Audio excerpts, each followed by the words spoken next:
तो संसार के विषय का जितना अधिक सेवन होगा उतना आप भीतर से दुर्बल होते चले जाएंगे, अशक्त होते चले जाएंगे। और आपकी मेरी दशा क्या है कि हम जन्म जन्म से इसके अभ्यस्त होकर, विषय के अभ्यस्त होकर अब हम अशक्त हो गए हैं। अब हमारी सामर्थ्य नहीं है कि हम करवट बदल लें, और इस करवट में पड़े पड़े अब जीव करा रहा है। तो संत आता है, संत आता है, वो अपनी शक्ति लगाकर, अपना बल लगाकर, वो अपने भजन के बल से, अपने भजन के तेज से, इसी को समर्थ सद्गुरु कहते हैं, वो अपने भजन के बल से, तेज से आपकी करवट बदलता है, आपको मनमुख से प्रभु के सन्मुख करता है। और सन्मुख होते ही सन्मुख होई जीव मोहि जबहि जन्म कोटि अघनासहि तबहि। ये मंदिर में श्री जी के सन्मुख जाकर खड़े हो जाना, इसको सन्मुख होना नहीं कहते। प्रभु के सन्मुख खड़े होके भी हमारे नेत्रों के आगे, हमारी ज्ञानेंद्रियों और कर्मेंद्रियों के आगे तो संसार ही रहता है, इसको सन्मुख होना नहीं कहते। सन्मुख तो गुरु कराता है।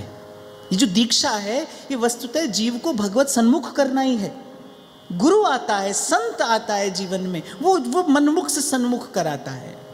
इसलिए भाई सब प्रश्नों का एक उत्तर है। ये जन्म जन्म की भटकन, ये जन्म जन्म का भार, ये जन्म जन्म का बंधन, ये टूटता है, ये छूटता है। जीव प्रथम स्वतंत्रता का अनुभव करता है। ये घटना घटती है कब? जब जीवन में संत आता है। इसीलिए मैं कई बार आपको कहता हूँ, उत्सव का दिन कौन सा है? हमारे जीवन में उत्सव का दिन कौन सा है? जिस दिन जीवन में संत आया हो, वो उत्सव का दिन है, वो महोत्सव का दिन है। इसलिए संत अपनी निर्मल वाणी से संत का यश गाते हैं। आज के दिवस पे जाऊं बलिहारा, मेरे घर आया राजा राम जी का प्यार। उस दिन की बलिहारी है जिस दिन जीवन में संत आए। सहजोबाई कहती हैं, संत मिले गुरु पाया, मिट गया सब संदेह। और मैं तो कहता हूँ इस आध्यात्म जगत में सबसे अधिक महिमावंत अगर कुछ है, कोई है, तो बस वो संत और उसका संग और उसकी सेवा है। संत का संग, संत की सेवा, बस यही आध्यात्म जगत की सबसे महिमावंत वस्तु है, सबसे महिमावंत भावना है। सेवा करते हुए, प्रिया प्रीतम की सेवा करते हुए, राधा वल्लभ लाल की सेवा करते हुए भी जो महाप्रभु का मन है वो कहाँ रहता है? भक्ति कर दीप प्रेम करिवाती, साधु संगति करूं दिन राती। सतसंगति की महिमा है भाई। ये जो मैल धुलेगा ना, ये जो चित्त पर, मन के मुकुर पर जो धूल जम गई है, ये धुलेगी और वस्तु कभी झलकेगी भीतर। तो वो एक ही उक्ति है उसकी, दो रास्ते नहीं है भाई, एक ही रास्ता है। अब ये आपकी इच्छा है, उस पर आप आज चलिए या कभी किसी जन्म में चलिएगा, पर मार्ग नहीं बदलेगा, विधि नहीं बदलेगी, यही विधि रहेगी किसी भी जन्म में। जब ये मनमुख जीव प्रभु के सन्मुख होगा, इसी विधि से होगा। संत मिले गुरु पाया, मिट गया सब संदेह।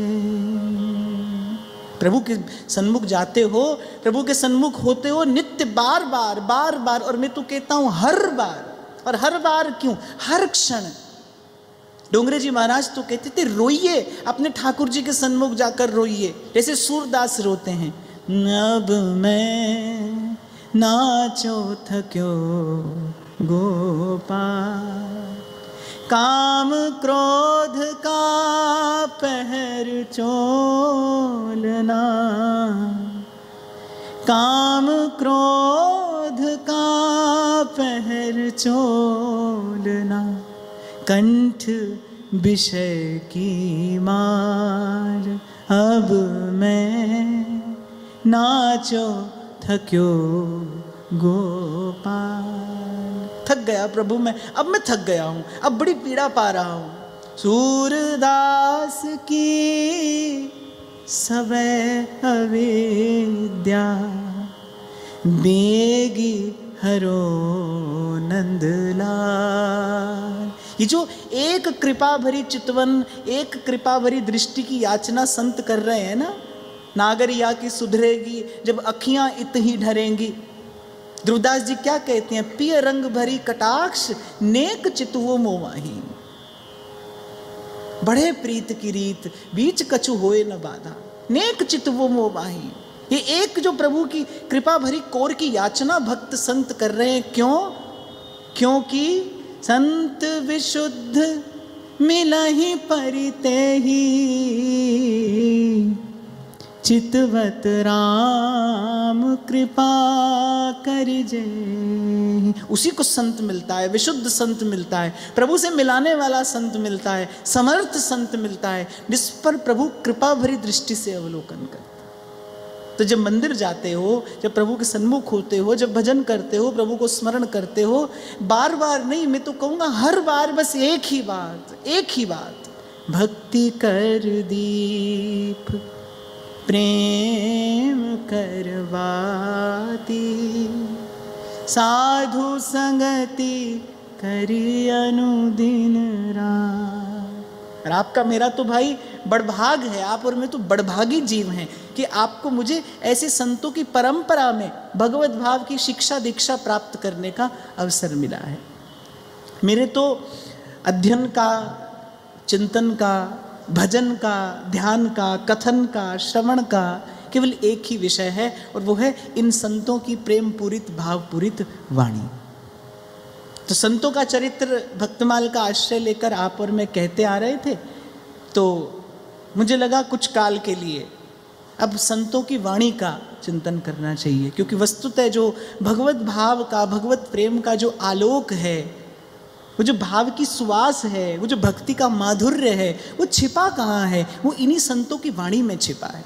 और मैं एक और भी बात विचार कर रहा था महाराज जी कि कितना भी उज्जवल रत्न क्यों ना हो, लेकिन उसे यदि खुले में छोड़ दिया जाए तो धूल पड़ती है उस पर, और सतत धूल पड़ने के कारण कभी कभी उसकी आभा प्रभा जो है ना, वो धूल के पीछे छिप जाती है।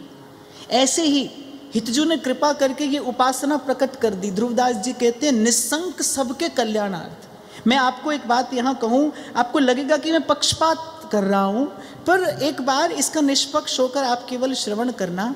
सेवक जी महाराज सेवक वाणी में एक बात कहते हैं, पाई रस भक्ति गूढ़ जुग जुग जग दुर्लभ भव इंद्रादि विधिम।